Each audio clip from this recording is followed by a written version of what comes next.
Hello everyone, I hope that you're doing well and good. In this video, we are going to talk about Vishnu's first avatar, which is Matsya Avatar.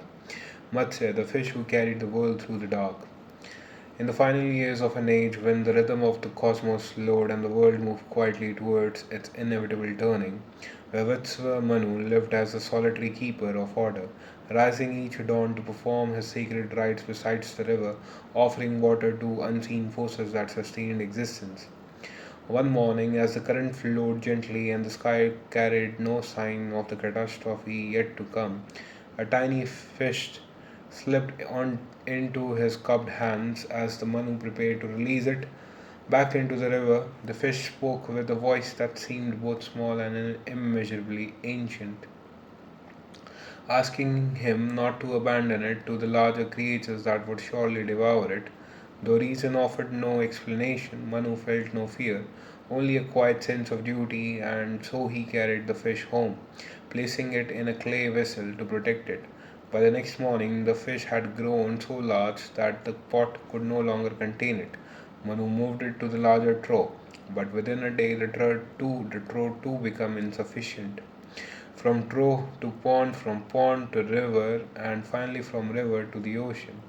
The fish continued to grow beyond all natural expectation until its vast form filled the horizon itself. In that moment, the illusion dissolved and the fish revealed its true nature as Matsya, the first incarnation of Vishnu, who had come not merely to warn Manu but to guide the world through the collapse of an age. Vishnu spoke calmly, explaining that the cycle of time has reached its natural turning and that soon the waters of dissolution would rise, swallowing forests, cities, and mountains alike, not as punishment for humans' wrongdoing, but as the inevitable rhythm by which the universe renews itself.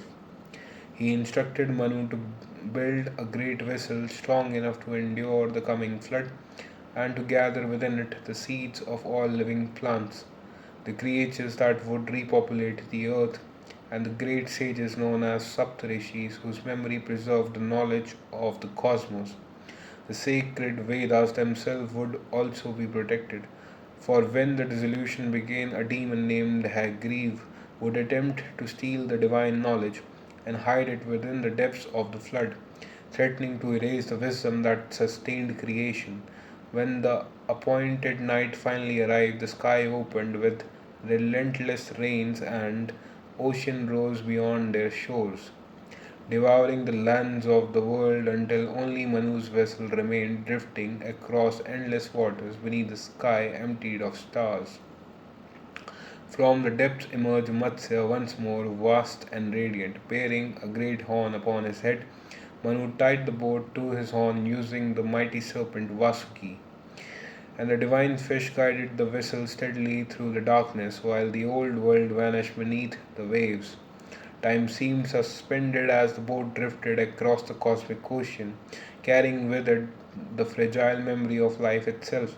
During this passage, Matsya confronted the demon Hagriv, who had stolen the Vedas, defeating him and restoring the sacred knowledge so that creation would not awaken into ignorance when the flood receded. At last, the waters began to withdraw, revealing the peaks of the Himalayas where the boat came to rest upon emerging earth. Manu and the sages stepped onto the land of the renewed world, carrying with them the seeds of life, the sacred hymns, and the wisdom required to rebuild civilization. With his task complete, the great fish disappeared once more into the cosmic waters, leaving behind not a world saved from destruction, but a world carried safely through it.